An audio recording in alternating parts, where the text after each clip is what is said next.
Welcome, ladies. Week 2. Woo! Hardest week in the bag. Getting started is always the hardest. But we are going to up the ante. How are we going to do that, Callie? How are we going to do that? We are including FODMAPs, which are, Heather does a really good job explaining, but for a quick overview, just stuff, foods that can cause like inflammation in your gut for certain reasons and cause gas. We don't want any of this, any bloating, none of that, no irritation. We are going to cut out some nightshade vegetables, and we'll all talk about who should be cutting out nightshade vegetables. And you're more than welcome to, even if you aren't one of those people who falls in that category. We'll be talking about prebiotics, because with your probiotics, so important to also have prebiotics. So we're going to talk a little bit about those. Self-care, so crucial to keep that stress level down, keep your adrenals happy. So really getting enough sleep. And then week 3, we're really going into the self-care, but we'll start talking about that now. And then what else? Was that it? New recipes that are coming your way. I know that a lot of you have received your cookbook this past week, and you may have already started cooking from that, and that's great. But keep in mind that the book is really meant for the lifestyle of a healthy gut. There might be some things in those recipes that we're truly cutting out. So if you're still looking for some other, like eggs and stuff like that. So if you're still looking for some other recipes, we've actually got some really great gut healing recipes that we are including for you, and you can try at home as well. So we're going to go over that, as well as essential oils, which not only is great for, stress relief and all that kind of stuff, but it can actually help with your digestion and the healing of your gut. So we'll talk a little bit about that too. And then last but not least, we just want you to take another look at your grocery list after you watch this video, because we have some additional notes on there that's going to help you a lot in week 2. That's it. Awesome. So FODMAPs, Heather, take it away. All right, FODMAPs first.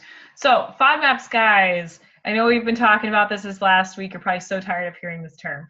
But FODMAPs, basically, there's a molecular sugar structure like fructooleosaccharides and things like that, they just don't break down easily in the gut. So there's things like beans and fruits with a ton of fiber in the skin and whatnot, like apples and pears.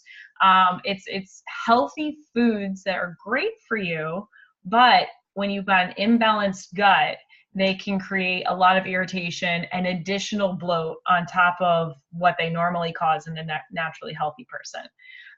So the reason why we're taking out these foods is because we've got 12 of us doing this detox, right? We may be dealing with all different types of gastro issues. Some of us might have candida. Some of us might have toxic gut. Some of us might have IBS. And the thing is that a lot of the symptoms for these issues are so similar, it's extremely time-consuming and a lengthy process to really hone in exactly what your problem is.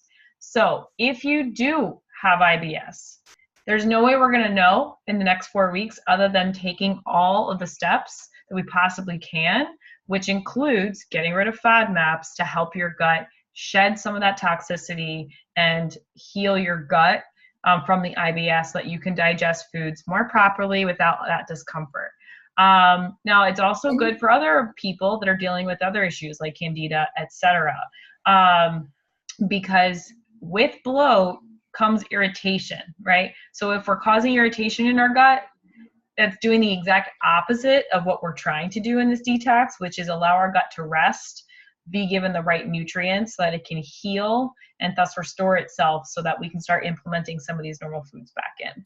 So, and I was even going to say too, for people even that don't, I have a decently healthy gut, but I always, I talked about it on the live, apples are just not great for me. So it's also learning those types of foods that even with a healthy gut or even with in a good situation, apples have never, ever really agreed with me. I love them and I try to eat them, but I always seem to hurt afterwards. So just understanding again, what hurts you. Exactly. And you're going to learn so much once we get through the next 2 weeks, because what we're going to talk to you about today is really going to stick with you for the next 2 weeks. We're just going to up the ante in terms of your self-care in week 3. But after these next 2 weeks, you're going to start reincorporating these foods back in. And it's not going to be immediately adding in the processed foods. It's going to be first adding in some of these healthy foods, because you're going to be able to better determine what your particular sensitivity and ability to handle that food is. And everybody's different. So you might be totally fine having a full apple, whereas Callie is like, a half an apple's good, before I start feeling uncomfortable. Yeah. So we're going to learn a lot about that. We have in your list for your Gut 101 guides for weeks 2 and 3. They're included right behind your educational guides. Look at that sheet. The first list of foods is FODMAPs, which we would love for everybody to eliminate as much as possible. You might be surprised by some of these things because, again, they are fruits and vegetables. You're also going to see things like onions and garlic. Now, we want to point out, garlic actually has a lot of great gut healing properties. So do things like, and this isn't listed, sauerkraut. But sauerkraut has so many great probiotics, which we really need to repopulate our gut for this particular detox. So feel free to have it, but have it in small quantities. It doesn't take much. And because we're doing so many good things, we don't need to be doing everything to the maximum capacity. So a little bit goes a long way. Like small quantities, like 4 pieces of cabbage, like if you're getting kimchi or like a little scoop of sauerkraut, because I guess like put it in relative, like small amount could be half of a can or something, but like literally a couple pieces. So if it is the shredded stuff, the shredded like sauerkraut versus kimchi, she's saying like maybe have 3 teaspoons max. Like something like that. So a tablespoon max. So feel free to have that type of stuff. Garlic, try it. We have it on the list as a FODMAP for you, but give it a shot because it does have gut lining healing properties. If you do notice you're still uncomfortable, maybe start to reduce the amount of beans in your diet, and see if you can kind of reduce or take out the garlic and the sauerkraut and the kimchi and just see how you feel. But for now, leave those in, but pay attention to the rest of the list. This is why journaling is going to be so important, because you're going to have to write down how you're feeling with each different food and each different day, what you ate, like I'm feeling a little bloated or whatever, like what did I eat the day before? Maybe I should not eat that and see how I feel. Like it's going to be so, like, don't forget about your journal, guys. Yeah, don't forget about your journal too. And I know it's gross, but track your poop. Seriously, because what you consume, we talk about it here. We ain't shy. There's a poop tracker app in your week 1 materials if you would like to get it. But seriously, it does help because it takes so long for your food to digest completely. You might eat tonight, but you may not have your bowel movement until tomorrow morning. So you want to notice those trends too. Like Callie was saying, what did I have the night before? 24 hours usually. Yeah. So that's definitely going to help you. And then on top of that, and Callie's going to talk a little bit more about this, but there are nightshade vegetables. So nightshades is something too that is going to be optional if you like to try to not consume these. But Callie will talk a little bit more about why and if you want to consider going that route. Yep. So nightshades are going to be your tomatoes, your peppers, all types of peppers, all types of tomatoes, your eggplant, and your white potatoes. I love potatoes. So these are just foods that somehow, for some reason, interfere with autoimmune disease. I have hypothyroid / Hashimoto's. So those for me are really important. Luckily, I don't like tomatoes anyway, although I love tomato sauce. And I'm not totally sure. We'll have to get back to you. I'll have to do some research on like cooked tomatoes, like in a tomato sauce, if that's like I wouldn't do it for this week, but I'm just wondering in general, like nightshade wise, if that's like, if it's okay. A lot of times when you boil something down that much, like what is actually doing, but either way. So they're also good for people with IBS or just in general. Like if you're just having stomach things, like just cut it out. Then you'll see what happens. You might not know that you have an autoimmune. You might not know that that maybe, tomatoes are very high in acid. So tomatoes could really bother you because of the high acidity levels, because maybe your body isn't alkalized yet. So, or you have an allergy. You could have an allergy to it. Yep, you have an allergy to them. So, peppers and like that's like it includes like seasoning and stuff too. Because it's intense on your system. So those are your nightshades. And then celiac, after that, I just want to bring that up too. If you have celiac, or if celiac runs in your family, give it a shot and see if you can survive, I think, without the nightshades. Yeah, because that's an autoimmune. So any autoimmune anything, IBS is an autoimmune essentially. So so that's nightshades, and then and those are easy because there's only 4 of those to tomato, pepper, 4 of those to remember. You got them all. Potatoes don't count. Sweet potatoes are awesome. Eat them up. Now, blueberries and goji berries, they have one alkaloid in them that's similar to nightshades. They aren't technically nightshades. Blueberries actually have really great gut healing properties. I know, it's kind of just like garlic and all those things too. They have amazing things, but they can do bad things if you have a different issue. So if you do notice some discomfort and you are eating a lot of blueberries, maybe it could be the blueberries. So we have it on your list as something to just remain mindful of. Yep. And then prebiotics. So what are prebiotics? So probiotics are they literally mean for life. And they are your bacteria, your bacteria and your yeast that are in your gut. We know this. Prebiotics are actually the food that your probiotics, your bacteria in your gut live on. So it's like Pac-Man. It keeps them alive. This is Pac-Man, the probiotic, and he eats all the little white dots that are prebiotics. So probiotics are live microorganisms, and prebiotics are actually non-living, non-digestible, by human. Anyway, it gets complicated, but just think that the prebiotics are feeding the probiotics. We need them to keep the good stuff alive. Yeah. So, and the good thing is you actually get them from most of your foods. So your best prebiotic foods are, and there's actually a lot of FODMAP foods, which is hilarious. So these are all the non-FODMAP foods that we can have for prebiotics. So we're going to send you a list this week as well with these. So oats, radishes, carrots, cucumbers, jicama, yams, dandelion greens, chicory roots, sweet potatoes,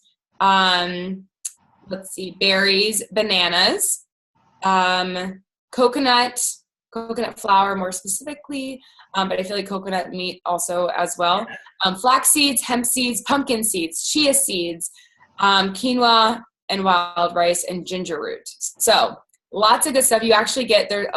Again, there's different types of prebiotics. There's 3 different forms of it, and they're really fancy big names. I'm not even going to worry about saying them, but it's just so important to get variety in your vegetables. And that's why, because every vegetable is going to have a different type of prebiotic, different type of probiotic, different type of nutrients, obviously all of the things. So variety is great, but those are your top couple prebiotic foods. And so we will give you that list as well. And as Kelly pointed out, variety, it's also good for the diversity of your microbiome.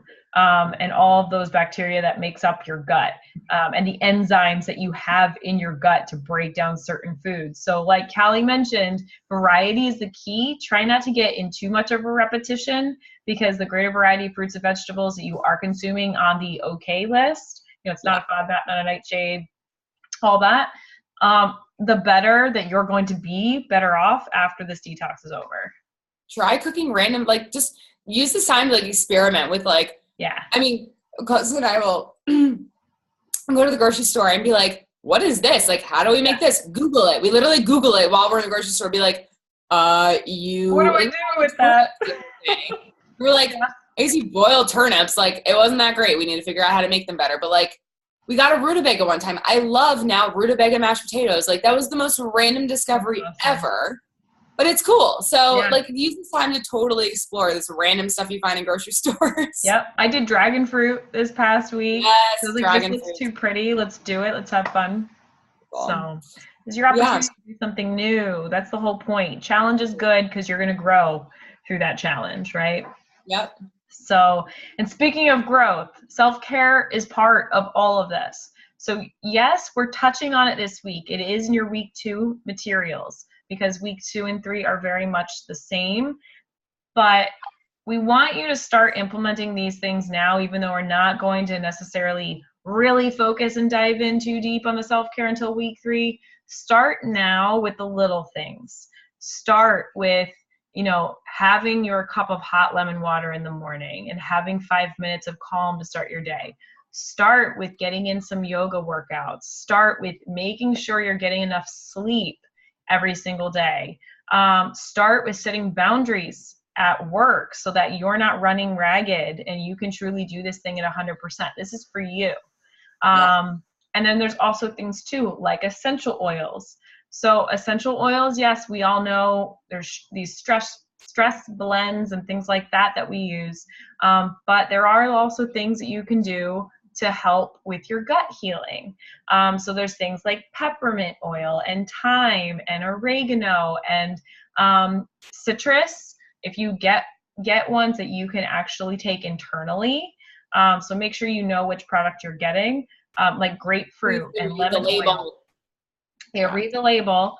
But grapefruit and lemon oil, those are great for healing the gut lining as well. So, but if you are getting in these essential oils and you're not sure if you can ingest it or not, any of these can be done topically.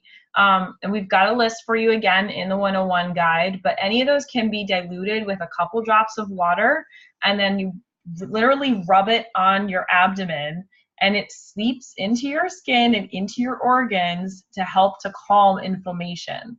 Yeah. This is real stuff. Yes, it sounds a little kooky, but these are little things that don't take a lot of time, right? And they smell good. It smells good. So like whatever.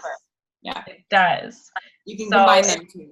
Yeah. So honestly, anything you can think of that's like, no, I'm choosing this for myself, or I'm going to go take an Epsom salt bath, or I'm going to go get a massage, whatever it is. We want you to start doing that now, because healing your adrenal glands and keeping them as calm as possible during this process is going to help your body so much, detoxing your gut that much quicker. Yep. Like I have a stressed gut, so I need to continue to do all the calming things. Yes. One of my favorite things I love, actually, I put on this playlist on Spotify called Yoga and Meditation. Mm-hmm. And it is the most soothing, calming music. Like I'll do it sometimes in the morning when I'm getting ready for work, or right like when I'm falling asleep, and it kind of just like stops playing itself. But find those things. There's great apps. Yep, we've got some apps listed on your 101 guide. Relax melodies and stuff, but we'll talk all about that next week. But start finding those things that make you relaxed and enjoy life. Maybe it's a meditation. We're going to do some meditations with you, but if you're already familiar with meditation, make sure you do that. Start doing that now. So, I mean, there's so many little things you can do, but again, look at your guide and you can make the best decision for yourself, for sure. Yep. And so remember, we talked about it in the live, but we just want to remind you guys, if your body is detoxifying, and like I said in the live, that just like in the Whole30, when you're eliminating things that you're used to eating, your body is readjusting. Your bacteria that's used to breaking down these other foods that you were eating now have nothing to do, and they need to purge. So you might be finding a little more acne, you might be finding a little bit of bloating, but also this is why, again, your journal is so important. Maybe the bloating's coming from the beans, maybe it's coming from which we're cutting out in week 2, but like there could be these little things that are irritating your gut that maybe isn't part of the purging. But I mean, they literally say in the Whole30, like day 3 through sometimes 7, 5, whatever, that you get the flu. Like you literally are sick. Your body's purging itself. So don't be scared if you're like, oh my God, this isn't working. Like, no, it's working. Mm-hmm. It's all good. Just keep writing stuff down. Let us know how you feel. Post in the group with your questions. because it's all very important. And maybe there's someone else too that's like, oh, I've been feeling that way as well. Yep. And try those DIY remedies that we have listed in your guide too. These small little things will draw out impurities from your body that much quicker. Drinking activated charcoal water that actually serves as a filter. And then another thing that we've done is on your grocery list, we have made some notes about which foods are the best for gut healing and calming inflammation. So take a look at that list. And what we want you to do is implement as many of those things that are noted as really top gut healing foods as possible. Basically, the more of those foods you're adding in, the more of the lesser quality foods of your crowding, or the more of the lesser quality foods you're crowding out. Yeah. So you're just naturally going to have less inflammation, and it's going to make life so much easier on your gut, and hopefully calm down some of the breakouts and things like that if you're experiencing that much quicker. Yeah. So, but I think that is all we have for you guys for this week. So you need to go through your cookbooks, go through your new recipes that we've got for you, take a look at the grocery list, and make your shopping list and get to the store. One thing I think before we go, because we have a holiday coming up, is Memorial Day, right? Yep. So we will be posting some ideas about Memorial Day friendly foods. Look for it in the group. But obviously we're going to be sticking to your list, right? So we may have a couple recipes. Guys, I promise it'll be okay. Yeah. Everything will be okay. It's going to be fine. It's going to be fine. It's an important holiday, but it doesn't need to be an excuse to go and binge hot dogs. No. Anyway. It's not worth it, guys. It's not worth it. And if people want to give you crap for it, just say, hey, yeah, no, I'm actually I'm healing. I need to just heal. I'm healing myself. People can judge, whatever, screw them. Why do they